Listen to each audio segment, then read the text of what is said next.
Express, on pense évidemment aux Français, aux deux derniers Français retenus dans les prisons iraniennes, Cécile Kohler et Jacques Paris. Bonjour Noémie Kohler.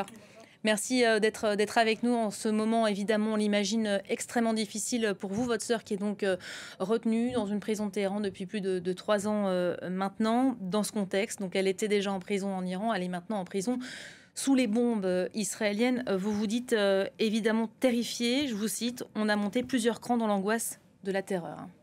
C'est exactement ça. Depuis le début des frappes, on voit que l'escalade se poursuit, que ce soit dans les bombardements, que ce soit dans les victimes civiles, que ce soit dans les déclarations de part et d'autre. Et ma sœur et Jacques qui sont au milieu de tout ça, on n'a aucun contact avec eux, on n'a aucune nouvelle. C'est vraiment la dernière aucun fois, signe c'était de le vie. 30 mai, vous nous disiez. Absolument, donc bien avant le début des frappes. Bon, le 30 mai, ça allait déjà très mal, ils étaient déjà à bout de force et désespérés. Mais là, on a vraiment peur pour leur vie. C'est absolument terrifiant. Qu'est-ce qu'on vous dit? J'imagine que vous sollicitez les autorités françaises et que vous êtes en contact direct. Qu'est-ce qu'on vous dit pour essayer de vous rassurer? Les autorités françaises maintiennent qu'elles sont pleinement mobilisées pour sortir nos proches de là. Et encore plus en ce moment, le problème, c'est qu'on n'a pas d'éléments concrets, on n'a pas de réponse concrète. Donc pour nous, ça reste flou, alors que on voit que les consignes d'évacuation de la ville se multiplient. On voit qu'il y a eu des frappes qui ont eu lieu très près de la prison, parfois à 2 kilomètres de l'endroit où Cécile et Jacques sont détenus. Et qu'encore une fois, on n'a aucun moyen de savoir comment ils vont, même s'ils sont encore en vie, en fait, ou si ils ont conscience de ce qui se passe, quel niveau d'information ils ont, alors que c'est certain qu'ils entendent les détonations.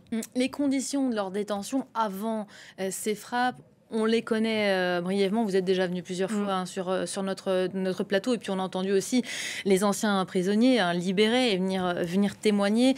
Dans les coups de fil que vous aviez avec votre sœur, c'était évidemment très bref. Qu'est-ce qui ressortait? Beaucoup de fatigue, j'imagine, après 3 ans.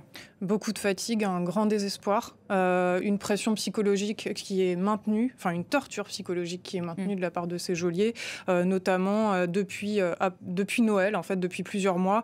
On leur annonce un verdict extrêmement sévère, imminent, qui n'arrive jamais. Et en fait, on les maintient comme ça, dans cet état d'attente, d'appréhension et dans cet état de terreur, en fait. Et ça les épuise, ils sont épuisés, ils sont dans des conditions absolument terribles, ils n'ont toujours pas de meubles. Ma sœur nous a dit qu'au bout de plus de 3 ans, elle n'avait même pas de quoi écrire, alors que c'est le minimum.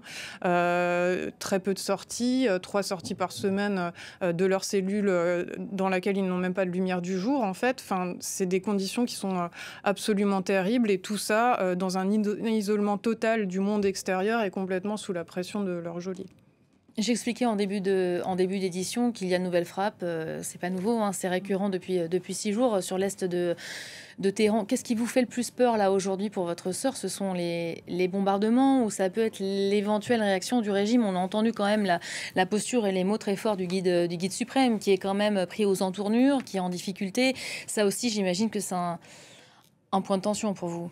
Absolument, on est dans l'inconnu total, on a peur que Cécile et Jacques soient bombardés et on a peur effectivement que toute cette folie amène à un chaos qui les mette en danger s'il y a par exemple des émeutes dans la prison, si les autorités iraniennes perdent le contrôle et décident je sais pas moi, de tirer par exemple sur les prisonniers dont font partie Cécile et Jacques. Donc oui, toutes ces choses-là, on y pense et on est terrifiés, on a vraiment très peur de ne jamais les revoir. Vous attendez quoi? Il y a un conseil de défense qui va commencer dans moins de 2 heures. Il va être question de la sécurité des ressortissants français, dont fait partie évidemment votre sœur et Jacques Paris. Vous attendez quelque chose du nouveau là à l'issue de cette journée, les heures qui arrivent? Nous, nos attentes de la part des autorités françaises, elles sont claires, elles sont simples. C'est qu'on veut qu'on attende la diplomatie française, qu'elle pèse de tout son poids déjà pour faire arrêter les bombardements, pour qu'il n'y ait plus de victimes civiles et pour que Cécile et Jacques retrouvent un semblant de sécurité. On attend d'elle aussi qu'elle tente l'exfiltration humanitaire. En temps de guerre, c'est quelque chose qui se justifie totalement. Et il y a eu aussi quelques pistes de la part des autorités iraniennes très récemment. Il y a un peu d'espoir au milieu de tout ça, mais est-ce que vous prenez au sérieux justement cet espoir qui a été soulevé? On a entendu l'ambassadeur iranien évoquer une possible grâce. Ça, c'était quand même assez nouveau en 3 ans. Vous accrochez à ça? C'est inédit. Alors, on essaye de pas trop s'y accrocher parce que les espoirs déçus, c'est aussi ce qui a jalonné ces 3 dernières années pour nous et c'est quelque chose qui est destructeur. Donc, on prend avec beaucoup de précautions les déclarations qui viennent des autorités iraniennes, mais c'est sûr qu'on ne peut pas s'empêcher d'espérer. Vous vous battez pour votre sœur et vous faites sa porte-voix depuis plus de 3 ans. Aujourd'hui, vous portez cette voix au milieu de ces frappes. J'imagine que c'est pas simple tous les jours. Évidemment, on vous souhaite beaucoup de courage et on espère que la situation va se dégager assez rapidement. Juste un dernier mot sur vos contacts avec les autorités françaises. Est-ce que c'est vous qui les sollicitez ou est-ce que c'est eux plutôt qui reviennent vers vous et qui essayent de vous donner des nouvelles dans ce moment si compliqué? C'est plutôt nous qui les sollicitons. Après, ils répondent présents. Par exemple, on a eu une visio pas plus tard qu'hier avec le ministre Jean-Noël Barrot, qui a pris le temps de répondre à nos questions. Donc, les autorités françaises, même si elles n'ont pas de réponse et d'éléments concrets à nous donner, ce qui est très difficile à vivre, elles sont quand même présentes pour nous. Et qui sont quand même critiquées par les autorités iraniennes, les Français parmi le club des Européens. Hier, on a entendu l'Iran dire, voilà, les Européens, vous êtes en train de prendre position pour Israël.